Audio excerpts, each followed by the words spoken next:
Como é que você sabe que tem uma vida pós-morte? Como é que você sabe que tem o outro lado? Às vezes as pessoas nos perguntam. Nunca ninguém voltou para dizer, bem, eu quero primeiro desfazer esse engano na tua vida. Porque eu conheço uma pessoa, e as Escrituras falam de uma pessoa, que é pessoa, mas que também tem todo o poder no céu e na terra, que voltou para dizer que ele não só morreu, mas ao terceiro dia ele ressuscitou. Esse é Jesus Cristo, o Filho de Deus, nosso Senhor e Salvador. Esse é Jesus. Ele tem o poder da vida e da morte. Ele é o alfa e o ômega. Ele é o início de tudo e ele também é o fim de tudo. Ele sabe o que vai acontecer no nosso futuro. Ele conhece a história antes da história, porque ele é Deus. E João diz que no princípio ele era o Verbo, e o Verbo estava com Deus e o Verbo era Deus. Ele estava no princípio com Deus, todas as coisas foram feitas por intermédio dele, e sem ele, nada do que foi feito se fez. Ele é o Verbo de Deus, é a palavra de Deus, é o próprio Deus.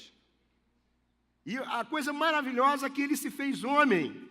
Um dia ele se fez homem, foi gerado no ventre de Maria. Ele nasceu.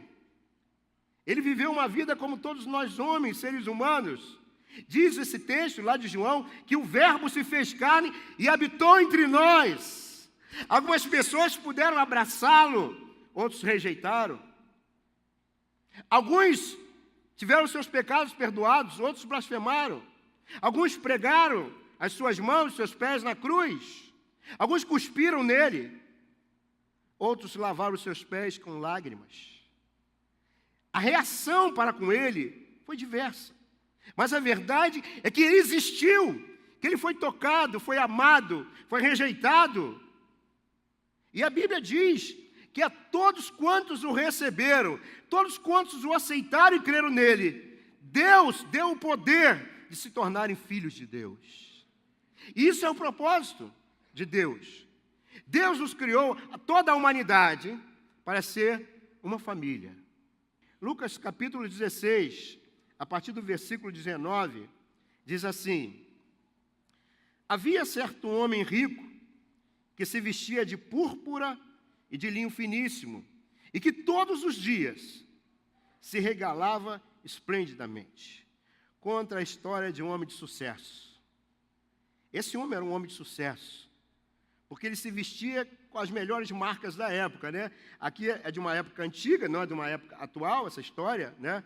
Talvez aqui aparecesse, se fosse atual, você ia dar nome ao estilista da roupa, né? A que tipo de comida que ele comia, né? Talvez a gente ia falar, essa pessoa que comia caviar, comia nos melhores restaurantes, nos melhores chefes, né, de cozinha. Talvez nós, como autor de uma história, pudéssemos escrever essas coisas, mas aqui diz que naquela época ele era a primeira condição desse homem. Ele era o quê? Muita gente gostaria de ser também. O quê? Rico. A primeira coisa que nós precisamos saber que esse homem teve uma história aqui na terra de ser um homem rico, coisa que a maioria de nós não somos, né? Graças a Deus temos comida, temos roupa, graças a Deus podemos ir e vir, mas esse homem, diz essa história de Jesus contando, ele era rico. E esse rico era um rico que aproveitou a sua vida, porque tem rico que não come direito, porque ele está juntando dinheiro. Então ele fala assim, se eu gastar, eu não sei o que paranoia é essa, né? Mas eu conheço história de pessoas que viveram uma vida sendo rico, tendo muito dinheiro, mas que comia muito mal, se vestia muito mal, morava muito mal, mas com dinheiro, porque era avarento. Mas diz que esse rico viveu muito bem, porque ele se vestia muito bem, se vestia de púrpura, linho finíssimo, e todos os dias, você quer saber uma pessoa que viveu muito bem na terra? Diz que todos os dias, não uma vez por ano, todos os dias, ele se regalava esplendidamente. Mesmo sendo rico, mesmo os ricos não podem manter a sua vida para sempre. Mesmo quem tem muito dinheiro, pensa na pessoa mais rica, que você não conhece pessoalmente, mas conhece por informação, essa pessoa não tem condição de manter a sua vida. E um dia, você vai ver o que aconteceu. O final dele na terra aconteceu, como vai acontecer na nossa vida. Diz aqui, aí ele fala de um outro personagem nessa história, verdadeira. Havia também certo mendigo, chamado Lázaro, coberto de chagas, que jazia à porta daquele. E desejava alimentar-se das migalhas que caíam da mesa do rico. E até os cães vinham lamber-lhe as úlceras. E Jesus conta a história de dois extremos.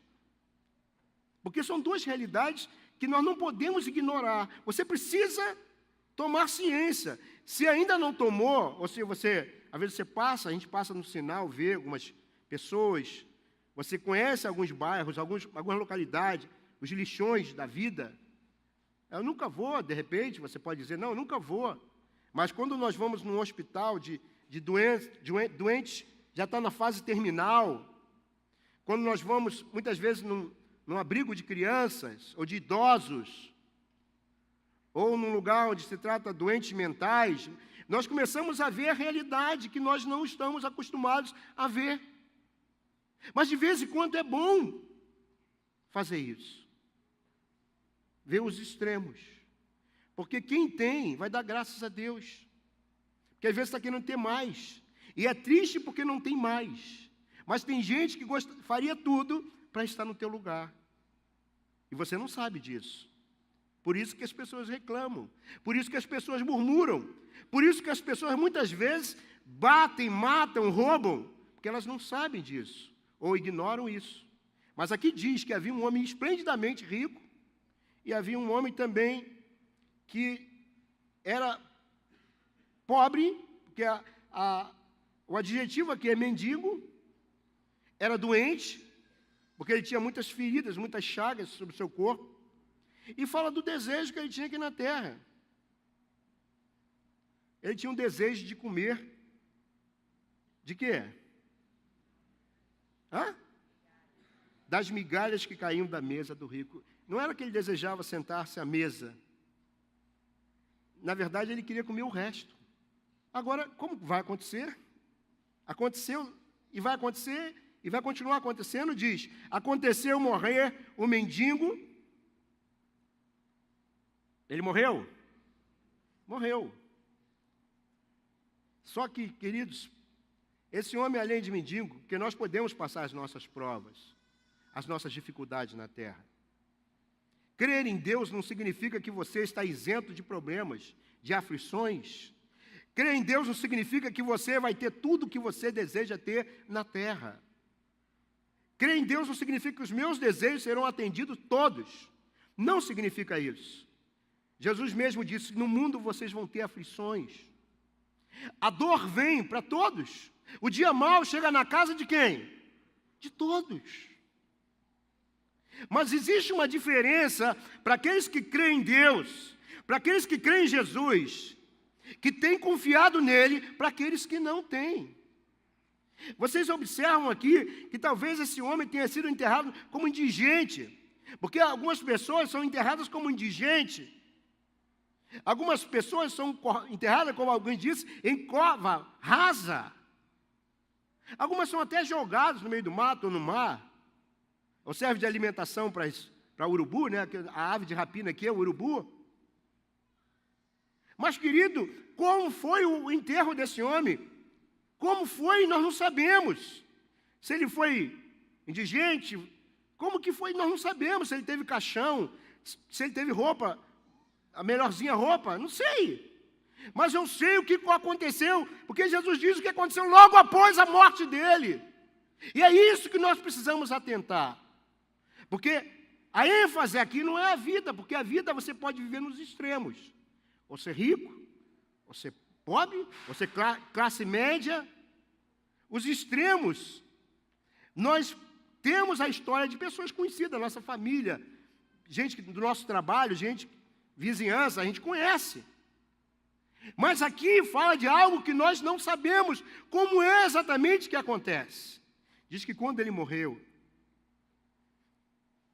a ênfase para o corpo não se tem aqui, mas diz que veio uma comitiva de anjos. Diz que os anjos, se você vai observar, você vai ver, no versículo 22, está projetado, eu acho que está projetado, né, para você que não está conferindo comigo as Escrituras, diz que ele morreu e foi levado pelos anjos. A expressão usada aqui é seio de Abraão, mas aqui significa paraíso. Aqui significa lugar onde Deus preparou para os seus, que creram nele, que o receberam, que aceitaram. Independente do tipo de vida que viveram aqui, no sentido se tem muito ou se tem pouco. Teve uma comitiva de anjos. Mas olha, tem um outro lado. São dois personagens, pelo menos, da história de duas pessoas que viveram contemporâneas. Não sabemos exatamente como é, se um morreu primeiro, foi o outro. Parece que Lázaro morreu primeiro, porque tinha muita dificuldade de saúde. Mas olha o que diz aqui a palavra de Deus. Morreu também quem? O rico, e foi sepultado. Olha o que diz, no 23. No inferno, talvez você nunca tenha ouvido falar disso, ou talvez tenha usado o inferno para mandar alguém, né? Essa expressão é muito usada. Vai para o inferno. É muito usada, mas nós não sabemos o que é o inferno.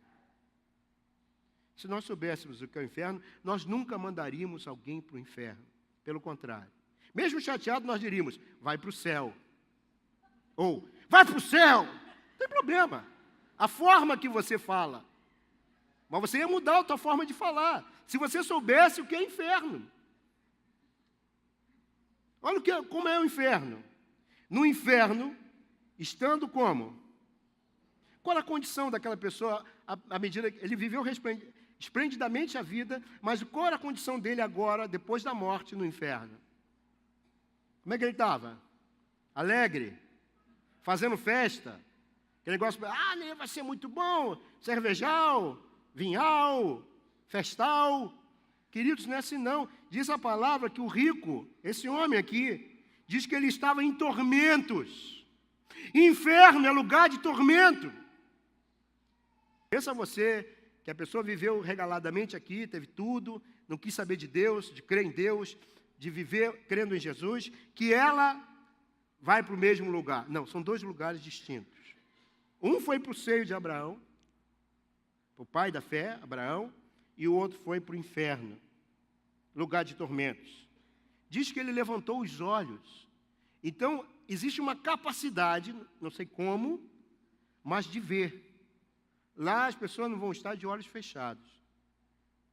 O outro lado, a pessoa vê. Diz que ele levantou os olhos e viu, ao longe, Abraão e a Lázaro perto dele, no seu seio. Ele viu. Ele teve a capacidade de reconhecer. Embora ele não viveu na época de Abraão, mas parece que a gente tem uma capacidade maior. Ele reconheceu que era Abraão, e ele reconheceu também que era Lázaro, o mendigo que vivia à sua porta, mendigando.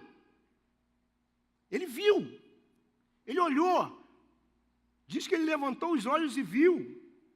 Pensa você então, que lá não vai ter capacidades de reconhecimento. Olha outra coisa. Então, clamando, disse. Clamar é falar. Outro sentido que a gente tem na terra, não só a visão, mas o de falar. Ele falou, ele clamou, diz aqui, olha. Pai Abraão, tem misericórdia de mim. E manda Lázaro que molhe o quê? Em água, o quê? A ponta do dedo e me refresque a língua, porque estou atormentado nessa chama. Consciência. Dedo, tato. Dedo lembra tato. Ele tinha consciência de que ele precisava de alívio. E ele pediu. Ele falou. Pede para ele me ajudar, porque naquele momento, sabe o que ele diz? Manda Lázaro. Porque ele sabia o que era mandar, ele era rico, ele tinha consciência que Lázaro não era nada. Então ele fala, Abraão, manda ele vir aqui, porque na terra ele era mandado, o Lázaro era mandado. Ele sabia que ele não passava de um servo. Então ele diz, Abraão, manda ele vir. E molhar um pouquinho só de alívio. Você imagina uma pessoa, só um pouquinho de alívio, só um pouco de morfina,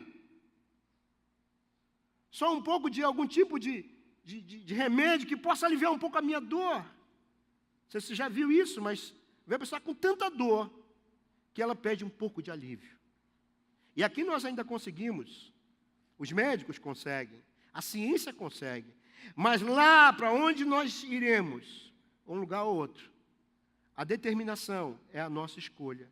Lembra que eu falei? Eu não posso escolher, não escolhi como nascer, nem como vou morrer, mas eu posso escolher como viver. E diz essa palavra ainda, disse a Abraão, filho porque ele era descendente de Abraão. Então todo judeu é considerado filho de Abraão, por isso que ele fala filho, não é filho de Deus, é filho de Abraão, descendente de Abraão, era um judeu aqui, nesse caso, filho. Lembra-te de que recebeste os teus bens em tua vida, e Lázaro igualmente os males. Agora, porém, aqui, ele está sendo o quê? Consolado. Existe um lugar de consolo. Por certo, Liane teve sofrimento, teve luta, perguntas que ela não teve resposta aqui na terra. Mas uma coisa eu sei, que nesse momento, Rômulo, ela está sendo consolada. Porque ela é lugar de consolo. Diz a palavra que ele estava sendo consolado. E diz a palavra que Deus enxugará dos nossos olhos, o quê? Toda lágrima. Nós não conseguimos entender isso muito bem, mas é exatamente isso que acontece. O céu, ou esse lugar dos mortos, que creem em Jesus, é um lugar de consolo. Ainda não é a vida, a plena vida, a vida eterna. Ainda não é. Porque é necessário que aconteça a ressurreição. Mas vamos continuar aqui. Eu gostaria de encerrar a história, essas duas histórias, né? Aqui que Jesus nos conta. Tu em tormentos. Se enfatiza mais ainda que era tormento. E além de tudo, está posto um grande abismo entre nós e vós, de sorte que os que querem passar daqui para vós outros não podem, nem os de lá passar para nós. A distinção de lugar. Todos não vão para o mesmo lugar. Todos não irão para o mesmo lugar. Não pensa você que todos os seres humanos, ao morrer, vão para o mesmo lugar. Não. Existe o paraíso. Existe um lugar da presença de Deus. Existe um lugar onde Deus não está. Diz ainda. Então replicou. Você vê que ele era um homem de muitos argumentos, de muito conhecimento, com uma memória viva. Pai, eu te imploro que o mandes à minha casa paterna, porque tenho 5 irmãos, para que lhes dê testemunho, a fim de que não virem também para este lugar de tormento. Terceira vez que ele fala sobre tormento. Abraão diz, e ele 2 vezes. Olha, que no inferno existe memória. Ele lembrou que tinha quantos irmãos? 5. Não é um lugar que você fica assim, sem saber. Fica ali lerdo. Não, ele lembrou. Então eu peço, manda para a casa do meu pai, porque eu tenho 5 irmãos e viviam da mesma forma que ele. Esse foi o reconhecimento que ele lembrou. Eles vivem tudo igual. Então, a conclusão era o quê? Se eles viviam da mesma forma que ele vivia, qual foi a conclusão que esse homem no inferno fez? Que eles iriam para lá. Foi uma conclusão lógica.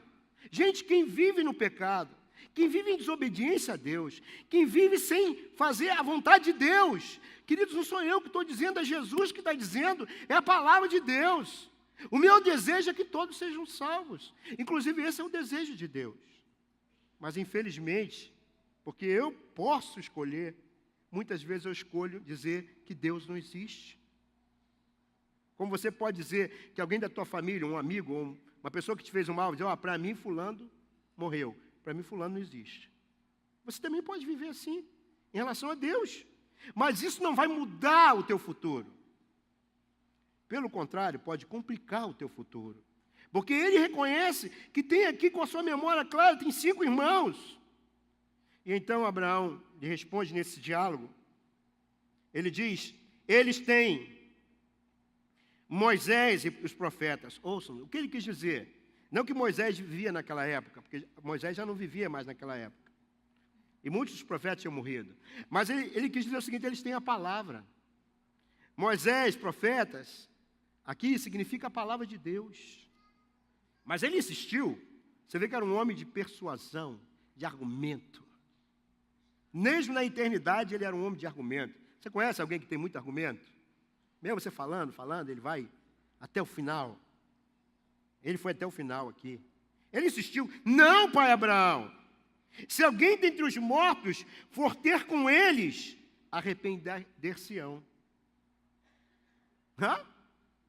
A pessoa, tu vê um morto, uma pessoa vir até você, é uma coisa, né? Muito interessante. Mas o que Abraão disse é o seguinte, Abraão, porém, lhe respondeu, se não ouvem a palavra, Moisés e os profetas, tampouco se deixarão persuadir, ainda que ressuscite alguém dentre os mortos. Olha, aqui se desfaz um ensino que muitas pessoas creem. Como eu disse, você pode crer ou não, depende. Aqui não falou ainda que traga alguém pela reencarnação um morto. Aqui não fala reencarnação, aqui fala de ressurreição. Eu sei que tem pessoas que acreditam que depois que morrem, então vão se manifestar de uma outra forma, em um outro corpo. É uma crença, eu respeito a tua crença no sentido de que você tem a liberdade de crer naquilo que você deseja. Que você pode voltar na forma de um pássaro, de uma árvore, de um ser vivo. Mas ele aqui não está dizendo isso.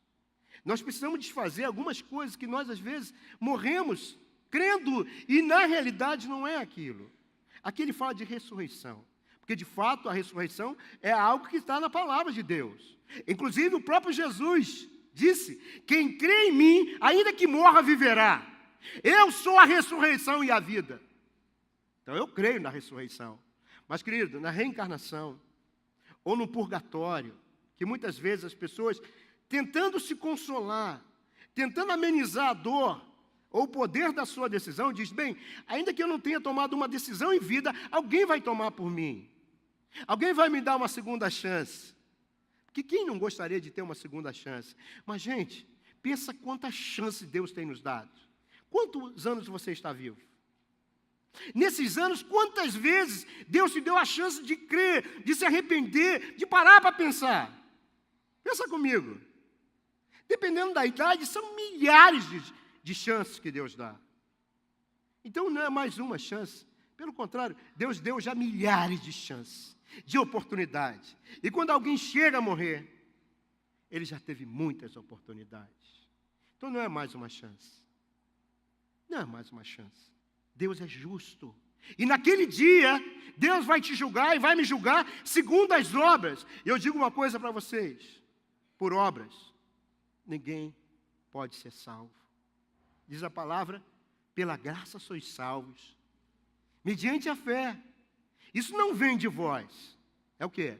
Dom de Deus. Mas diz aí também, nem de obras, para que ninguém se glorie.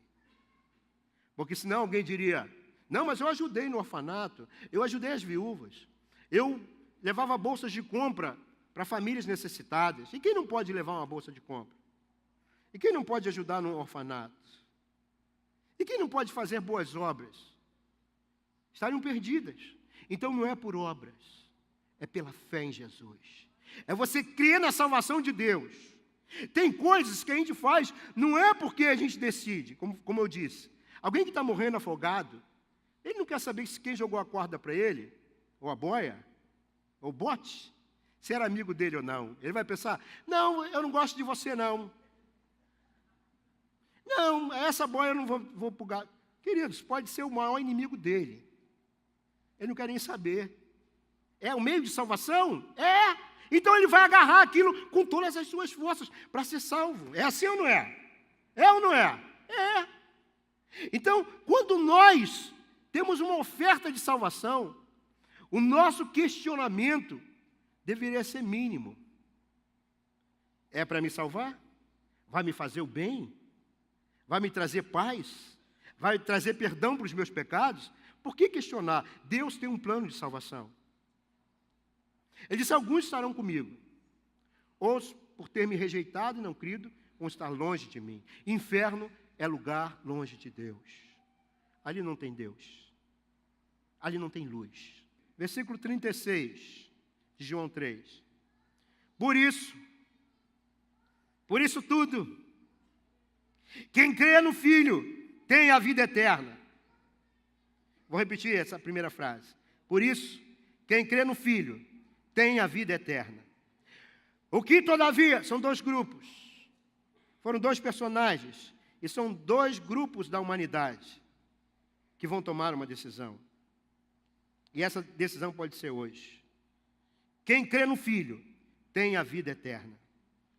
O que, todavia, se mantém rebelde contra o Filho, não verá a vida, mas sobre ele permanece a ira de Deus. Meu Deus, se eu ouvisse essa palavra, em sã consciência, eu não queria enfrentar a ira de Deus. Se eu ouvisse essa palavra em sã consciência, e quando eu ouvi essa palavra em sã consciência, eu tomei uma decisão. Eu quero a vida. O que vocês querem? Todo cemitério que você tem alguém conhecido enterrado, você fica triste pela pessoa que viveu contigo. Mas só existe um lugar, um túmulo. Só existe um túmulo na terra, onde quem olha para ele não se entristece, mas se alegra. Vocês sabem qual é o túmulo de quem que eu estou falando? O que vocês acham? Todo túmulo tem uma lápide dizendo, aqui jaz. Aí dá o nome da pessoa, da família. Aqui jaz. Você fica, ali foi enterrada aquela pessoa. Mas tem um que não está lá, aqui jaz. Lá, né, tá, ele não está aqui porque ele ressuscitou. Oh, meu Deus, que esperança maravilhosa. Saber que um dia, quando a trombeta trocar, os mortos em Cristo ressuscitarão primeiro. E nós, se estivermos vivos nessa época, seremos transformados ao encontro do Senhor. E aí, queridos, é vida eterna para se viver. É eternidade para se viver. Isso aqui é só um ensaio. É só uma passagem rápida. Nós não podemos nos basear aqui. Nós temos que nos basear em todo o propósito de Deus, em todo o plano. E a minha pergunta para você hoje é, qual é a decisão que você vai tomar?